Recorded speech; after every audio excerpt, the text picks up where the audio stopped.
ကျွန်တော်တို့ကုန်ပစ္စည်းတစ်ခုရဲ့ဈေးနှုန်းကိုဘယ်လိုသတ်မှတ်ကြမလဲ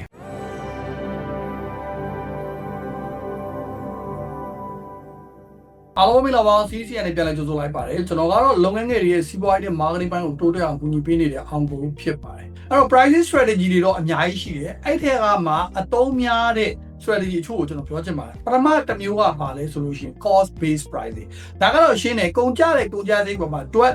ပြီးတော့မှကျွန်တော်တို့ပမာဏတစ်ခုတင်လိုက်တယ်အဲ့တော့ကုန်ကြစရိတ်တွက်ပုံတွက်နည်းကိုလည်းကျွန်တော်ရှေ့မှာအားလုံးကြော်နေဗီဒီယိုတစ်ခုပြောခဲ့ပြီးသွားပြီအဲ့ဒါက cost based pricing ကိုခေါ်တယ်အဲ့ဒီ cost တစ်ခုပေါ်မှာမူတည်ပြီးတော့တွက်တာဒုတိယတစ်ခုကကျတော့ value based pricing value based pricing ဆိုတာကဝယ်သူတွေကိုတန်အောင်လုပ်ပေးပြီးတော့ရောင်းအဲ့တန်အောင်လုပ်ပေးရဆိုတဲ့နေရာမှာ service ပဲဖြစ်မယ်ပစ္စည်းရဲ့အရာသာလည်းဖြစ်မယ်တခုခု unique ဖြစ်နေရလည်းဖြစ်မယ်ဒါမှမဟုတ်ဘဲနဲ့ brand လည်းဖြစ်မယ်ပေါ့အဲ့တော့အလွယ်ဆုံးမြင်သာတင်တာရှိအောင်ပြောရမယ်ဆိုလို့ရှိရင်ဥပမာခိုင်ကျော်ထမင်းဆိုင်ရဲ့ဈေးနှုန်းနဲ့ပုံမှန်ရက်ွက်ထဲကထမင်းဆိုင်ရဲ့ဈေးနှုန်းနဲ့တူမှာမဟုတ်ခိုင်ကျော်ရဲ့ဈေးနှုန်းကနည်းနည်းပိုကြီးတယ်လို့ပဲထားကြပါဆိုရဲဒါပေမဲ့ခိုင်ကျော်ကိုသူတို့တန်တယ်လို့ထင်သူတို့စားပါတယ်အဲ့ဒါကဘာလဲဆိုရင် value based pricing ပါဒါနဲ့ပတ်သက်ရင်ပြောရရင်အများကြီးအရှိကြီးတွေရှိတယ်ကျွန်တော်ဒါတွေကိုအသေးစိတ်မပြောတော့နောက်တနည်းအားကျတော့ဘာလဲဆိုလို့ရှိရင် competitor ကိုကြည့်ပြီးတော့ဖွင့်နေ pricing အဲ့ဒါကကြတော့သူများတွေဘယ်ဈေးရောင်းလဲပေါ့သူများတွေရောင်းတဲ့ဈေးကိုကြည့်ပြီးတော့ရောင်းတယ်အဲ့ဒါကတော့ကျွန်တော်တို့မြန်မာတွေအလုပ်အများဆုံး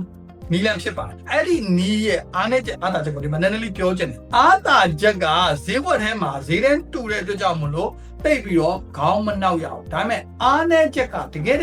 ဈေးနှုန်းနဲ့ fight လာကြတဲ့အခါသူ့ရဲ့ကုန်ကျန်းရရှိမှုအနေထားနဲ့ကိုယ့်ရဲ့ကုန်ကျန်းရရှိမှုအနေထားပေါ့လက်ကားဝယ်ရောင်းနေဆိုလေသူရတဲ့လက်ကားနဲ့ကိုရတဲ့လက်ကားနဲ့ဈေးတွေတူချင်မှတူမှာအဲ့တော့အဲ့လိုမျိုး fight ကြပြီဆိုလို့ရှိရင်ကိုက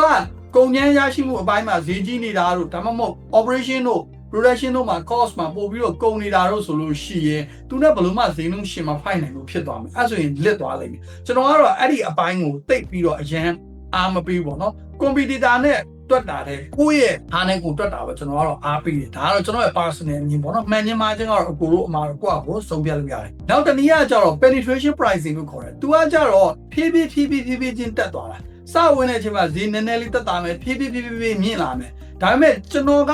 အဲ့ဒီနီလန်းကိုလည်းအရင်တော့အားမပေးဘူး။ဘာဖြစ်လို့လဲဆိုတော့ဖုန်းတွေမှာ iPhone နဲ့ Samsung ဆိုလို့ရှိရင်ဒါ brand အကြီးလို့ကျွန်တော်တို့သတ်မှတ်လို့ရတယ်ဗျ။ Oppo တို့ Vivo တို့လက်ရှိအချိန်မှာအမတန်မိုက်တဲ့ flagship ဖုန်းတွေရှိနေပြီ။ဒါပေမဲ့ iPhone level တန်းကို Samsung level တန်းကိုမရောက်လာဘူး။အဲ့ဒီဈေးဆိုရင်တော့ Samsung ပဲကင်မှာပေါ့။အဲ့ဒီဈေးဆိုရင်တော့ iPhone ပဲကင်မှာပေါ့ဆိုရဲဟာက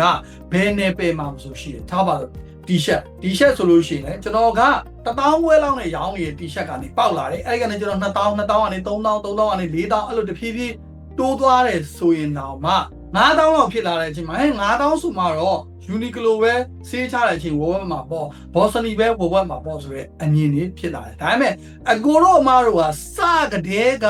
9000နဲ့ရောင်းအဲ့ပြဿနာမရှင်းအောင်ဘာဖြစ်လို့လဲဆိုတော့အဲ့ဒီစကတဲ့က9000နဲ့လို့မြင်လို့မိတ်ဆွေတို့အနေနဲ့ဘာကိုရွေးရမလဲလို့မေးရင်ကိုယ့်ရဲ့လုပ်ငန်း brand ကဘယ်လိုမျိုးပုံစံနဲ့သွားချင်တာလဲဘလို့အနေထားနဲ့သွားချင်တာလဲအဲ့ဒီပုံမှာမူတည်ပြီးတော့တတ်မှတ်ရမှာဖြစ်တယ်ဆိုတော့ဒီနေ့တော့ကျွန်တော်ပါပဲခင်ဗျကျွန်တော်နောက်ဗီဒီယိုနဲ့တူပြန်လာခဲ့ပါမယ်ဗျာ